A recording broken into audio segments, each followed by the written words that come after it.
20 minutes. Participation in the discussion. Dr. Syed Nasir Hussain, 20 minutes.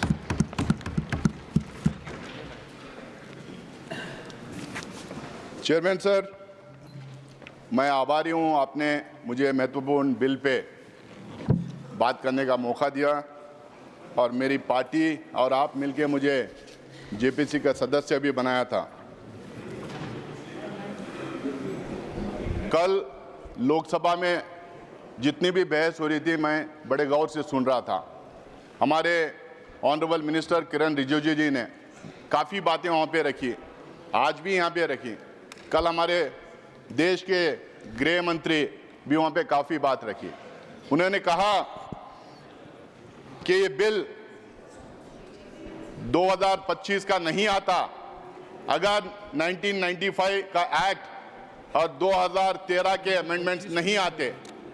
मैं आपके माध्यम से पूरे देशवासियों को ये बताना चाहता हूं, जब 1995 में ये बिल आई थी और 2013 में जब ये अमेंडमेंट्स आए थे, जो आज भारतीय जनता पार्टी ये क्लेम कर रही है कि कांग्रेस पार्टी ने ये ड्रैकोनियन लॉस लाई थी, कांग्रेस पार्टी ने एक कम्युनिटी को अपीस करने के लिए लाई थी, ये कॉन्स्टिट्यूशन से परे है।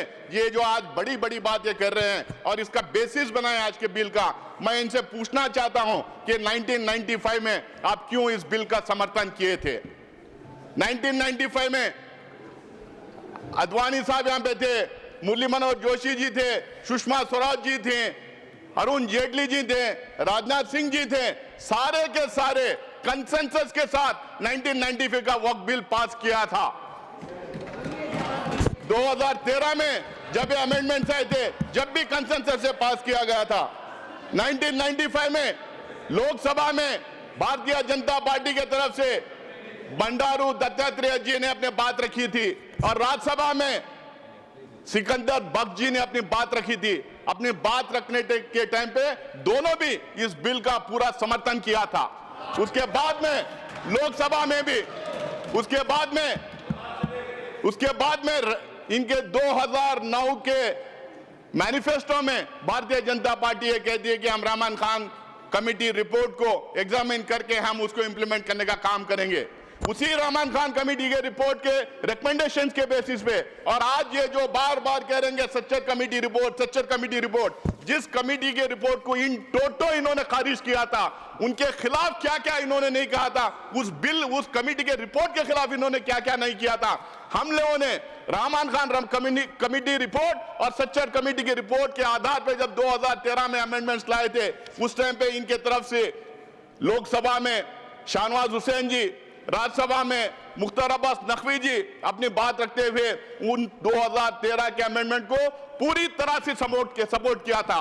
मैं इन लोगों से पूछना चाहता हूं, अगर ये ड्रैकोनियन लॉ था, अगर ये किसी एक कम्युनिटी को अपीस करने का मामला था, अगर ये कॉन्स्टिट्यूशन के परे थे, तो आपने क्यों सपोर्ट किया था? क्यों कंसेंसस के साथ आपने ये बिल पास करने दिया था? आप 2013 के बाद सर 2014 में ये लोग सरकार में आ गए। 2014 से 2024 तक इनको समझ में नहीं आया कि ये ड्रैकोनियन लॉ है। इनको ये समझ में नहीं आया कि कम्युनिटी को अपीस करने के लिए लाया गया है। 2024 में फिर ये बिल इनको 2024 में इनको याद आ गया, वक्फ बोर्ड ड्रैकोनियन लॉ है, कम्युनिटी को अपीस कर रहे हैं। 2024 में याद आया। क्यों 2024 में याद आया? 10 साल क्यों आपको याद नहीं आया? 2024 में इसलिए याद आया क्योंकि 400 का नारा इनको दिए थे, 240 में निपट गए थे। इनको बिल्कुल मेजॉरिटी नहीं मिली थी। इनको अब समझ में नहीं आ रहा कैसे अपना वोट बैंक बढ़ाएं। इनको यह समझ में नहीं आ रहा कौन सा मुद्दा उछालें, तो इन्होंने वक्फ बोर्ड को लेके आया, इस एक्ट को लेके आके कम्युनल पोलराइजेशन करने का काम कर रहे हैं। आप कह रहे हैं कि हम अपीस कर रहे हैं, आप पोलराइज करना चाह रहे हैं। पूरे देश को, पूरी दुनिया को पता है पोलराइजेशन देश में होता है तो किसका फायदा होता है करके। कौन पोलराइज करता है, कौन धर्म की राजनीति करता है, कौन किसी एक कम्युनिटी को विलन बना के उसके खिलाफ में एक नैरेटिव बिल्डअप करने का काम करता है। और ये पूरी बिल मैं दावे के साथ कह सकता हूं और पूरे में तत्व के साथ, लॉजिक के साथ यहां पे अपनी बात रखूंगा, ये बिल टोटली फॉल्सिटी पे है, ये मिस इन्फॉर्मेशन कैंपेन पे है। एक नैरेटिव बिल्डअप करने की पिछले 4 महीने से 6 महीने से कोशिश की गई है। इसमें सिर्फ ये नहीं, पूरा गोदी मीडिया लग गया इनके सपोर्ट में। इनका जो फेक फैक्ट्री है, बीजेपी की जो आईटी सेल है, पूरी लग गई ये कह रहे मिस इन्फॉर्मेशन फैलाने में। मैं इनके सारे जितने ये मैं भी जो बात किया मैं आपके सामने यहाँ टेबल पे रखता हूं सर। आप कह रहे हैं, आप रिजिजू कह रहे हैं कि हम ट्रांसपेरेंसी लाएंगे, गरीब को मदद करेंगे, हम वक्फ बोर्ड को ताकत देंगे, हम वक्फ बोर्ड को शक्ति देंगे। भैया आप 10 साल पावर में थे, क्या किए? आज वेबसाइट निकाल के देखेंगे, सेंट्रल वक्फ काउंसिल की जो बात कर रहे हैं सिर्फ किरण रिजिजू का नाम नजर आएगा, काउंसिल नहीं है उसके अंदर, काउंसिल नहीं है उसके अंदर। और जो बजट अलोकेट होता था वक्फ काउंसिल के लिए वो भी नहीं दिया गया। वहां का जो स्टाफ था उनको सैलरीज नहीं दिए गए। भारतीय जनता पार्टी के जो रूल्ड स्टेट्स हैं, कई जगह 10 साल, कई जगह 15 साल, कई जगह 20 साल से है, वहां पे स्टेट वक्फ बोर्ड कॉन्स्टिट्यूट नहीं किए गए। आप अपने शासित राज्यों में वक्फ बोर्ड का नाम नहीं लेते, वहां के वक्फ बोर्ड कॉन्स्टिट्यूट नहीं करते। आज आप कह रहे हैं गरीब मुसलमान को मदद करेंगे, आप कह रहे हैं इसमें ट्रांसपेरेंसी लाएंगे। कितना आप जो असत्यवादियां देश के सामने रखेंगे और पार्लियामेंट में रखेंगे। आप हमेशा मिसलीड करने का काम किए हैं। हर एक चीज जो ये बोल रहे हैं इसमें ये सत्य से दूर है और देश को गुमराह करने के लिए, मिसलीड करने के लिए ये बातें यहां पे कर रहे हैं। सर, किरण रिजिजू जेपीसी की बात की, कल जगदम्बिका पाल साहब जेपीसी की बात की, बहुत सारे भारतीय जनता पार्टी के नेताओं ने जेपीसी की बात की। जेपीसी गठित हुई, आप लोगों ने मुझे भी सदस्य बनाया था, मौका दिया था वहां पे काम करने का। पहले जब शुरू हुआ, स्टेक होल्डर्स आने लगे, एक्सपर्ट्स आने लगे, एकेडमिशियंस आने लगे, तो उसमें 97-98% लोग आके बिल के खिलाफ बात रखे। उन्होंने तर्क दिया, उन्होंने रीजंस दिया। जब इनको पता चल गया कि बिल के फेवर में कोई आ नहीं रहा है, पूरा बिल के खिलाफ लोग आके डिपोज कर रहे हैं, आप इनको पूछिए कि 1 लाख जो है आंकड़ा दे रहे हैं, कितने लोग उसमें बिल के फेवर में, कितने बिल के खिलाफ है। आज वो सदन के पटल पर रख दें तो देश को पता चल जाएगा कितने लोग उस बिल का अपोज किया था। जब इनको पता चला तो मुझे लगता है कि पहली बार किसी जेपीसी में नॉन स्टेक होल्डर्स को बुलाया गया। नॉन स्टेक होल्डर्स जिसको वक्फ से कुछ लेना देना नहीं है, ना वो दान दे सकता है, ना उसका मेंबर बन सकता है, जिसको वक्फ के बारे में पता नहीं है, कोई नॉलेज नहीं है, और कुछ ऐसे थे एक्सट्रीमली कम्युनल स्टेटमेंट्स आके वहां पे दे रहे थे। तो ये माहौल क्रिएट करने के लिए, बिल के फेवर में सपोर्ट ड्रम अप करने के लिए जेपीसी में लोगों को बुलाया गया था। आज ये बार बार ये कह रहे हैं कि जेपीसी के रिकमेंडेशंस लाए हैं, जेपीसी के रिकमेंडेशंस लाइए। इनको पूछिए क्लॉज बाय क्लॉज उसमें डिस्कशन हुआ था, उसमें क्लॉज बाय क्लॉज डिस्कशन हुआ था। किसी भी जेपीसी का ये मिनिमम बेसिक रिक्वायरमेंट होता है कि वहां पे अमेंडमेंट्स के लिए जो भेजा गया है उसका क्लॉज बाय क्लॉज डिस्कशन होना है। मुझे लगता है कि पहली बार ये 75 years of parliamentary democracy in India में जेपीसी में क्लॉज बाय क्लॉज बिना डिस्कस किए अमेंडमेंट बुलडोज करके इन्होंने लेके आया है। वो पूरी जेपीसी के रिकमेंडेशंस नहीं थे, वो पूरी जेपीसी के रिकमेंडेशंस नहीं थे, वो एनडीए के एमपीज के रिकमेंडेशन थे, वो थोपे हुए रिकमेंडेशन थे। वहां पे अंतर ज्यादा नहीं था, 1-2 एमपीज का अंतर था। आप उठा के जेपीसी की रिपोर्ट में देख ले कितने फेवर में किए, कितने खिलाफ किए। हमारा एक भी रिकमेंडेशन उसमें लाया नहीं गया है। तो अगर वही आपको करना था, जो स्टेक होल्डर जो आए थे, जो वहां पे डिपोज किए थे इसके खिलाफ में, उनका सुझाव नहीं लेना था, अपोजिशन के एमपी का सुझाव नहीं लेना था, जेपीसी गठित ही नहीं करना था। आज जेपीसी की बात कर रहे हैं आप ऐसा करें, हमने इतना बड़ा दिल कर दिया, हमने जेपीसी में भेज दिया। अरे जेपीसी में भेज के किया क्या, उसको और वर्सन किया है। मैं आगे बताऊंगा कैसा कैसा इन्होंने वर्सन किया है। Please sir, I need your protection. Yes please. जब रिजू जी बात कर रहे थे, हम लोगों ने किसी ने बात नहीं किया। प्लीज बैठ करके, ये मत ना समझे कि आप बात करने तो हमारी कैपेसिटी नहीं डिस्टर्ब करने के लिए। प्लीज आप सर उनको बोलने दीजिए प्लीज। सर ये जितने अमेंडमेंट्स अब लाए हैं हमारे कॉन्स्टिट्यूशनल प्रोविजंस के खिलाफ हैं।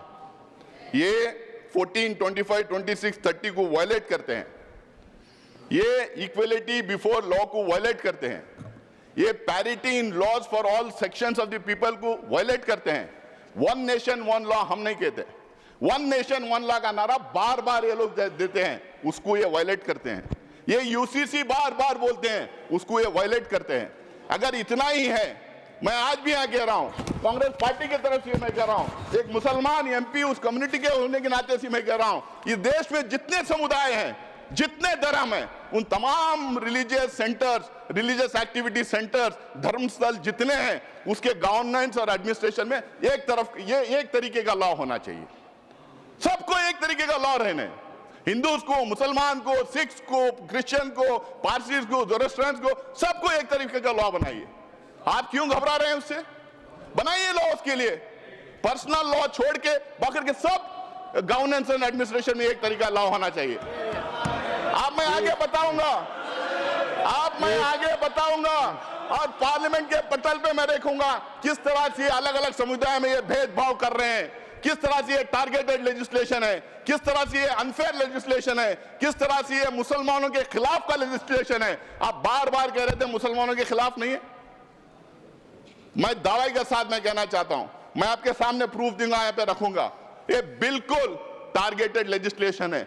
आप इस देश में आप ये मैसेज देना चाहते हैं कि यहाँ पे एक कम्युनिटी को बिल्कुल सेकेंड क्लास ग्रेड का सिटीजन हम बना के रखेंगे। आप जिस तरह के लॉस लेके आ रहे हैं, वो धर्म के आधार पे आप लॉस लेके आ रहे हैं। ये पहला नहीं है।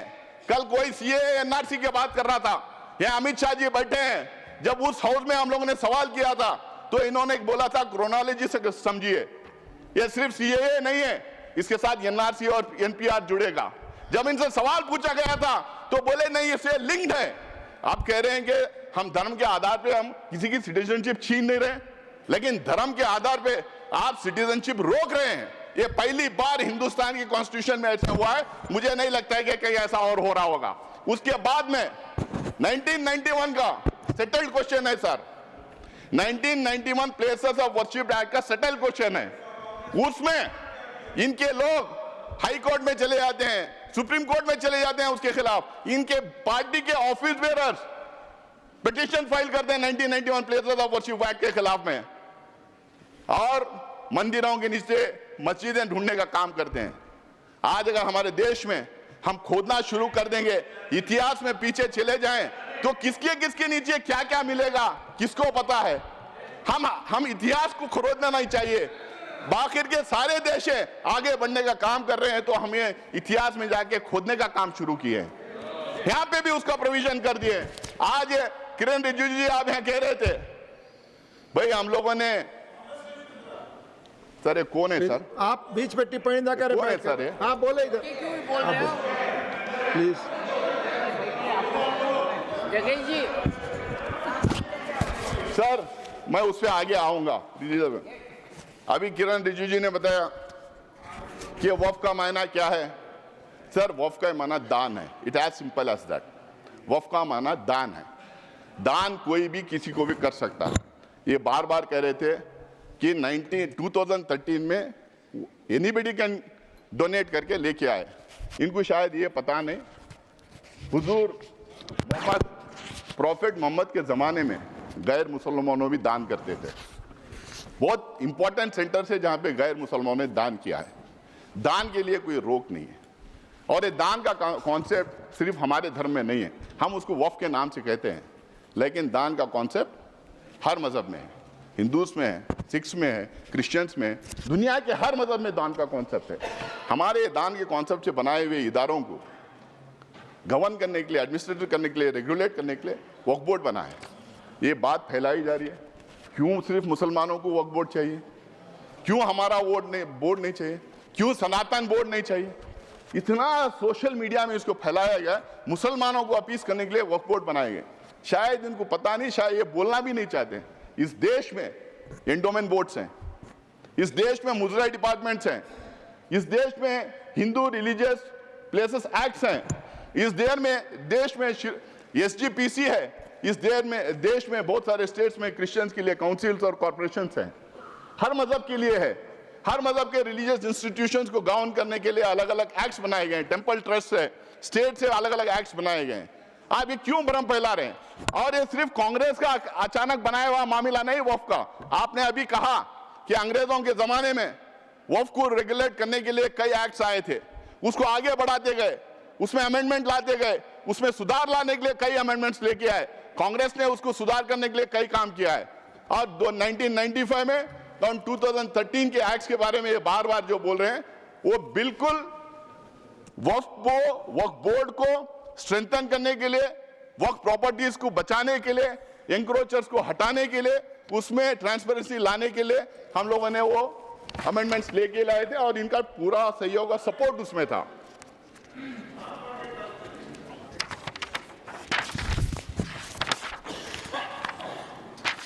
सर, इसमें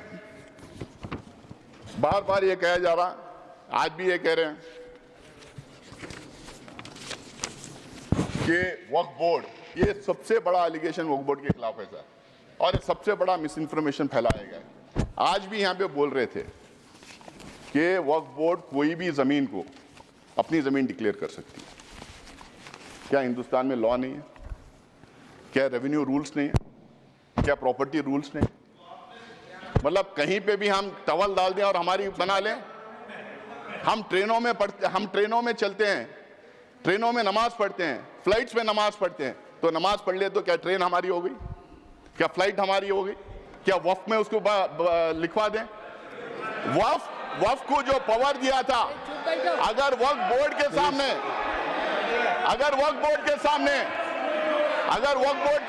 कोई कंप्लेंट आता है, वक्फ बोर्ड के सामने कोई कंप्लेंट आता है, तो वक्फ बोर्ड उसकी तहकीकात करती है, उसकी इंक्वायरी करती है, उसके लिए सेट रूल्स हैं। शायद किरण रिजिजू को ये बात पता नहीं कि हर स्टेट उस इंक्वायरी कैसा कराया जाए, हर स्टेट के रूल्स अलग बने हुए हैं।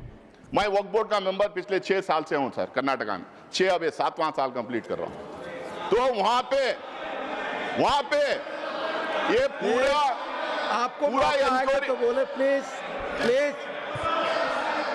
पूरा इंक्वायरी होने के बाद में सर्वे कमिश्नर उसको सर्वे करता है, कलेक्टर उसको चेक करता है, फिर उसके बाद में स्टेट गवर्नमेंट को जाता है, स्टेट गवर्नमेंट उसको वेरीफाई करती है, उसके बाद में वक्फ गेजेट उसके बाद में सरकार उसको गेजेट करती है।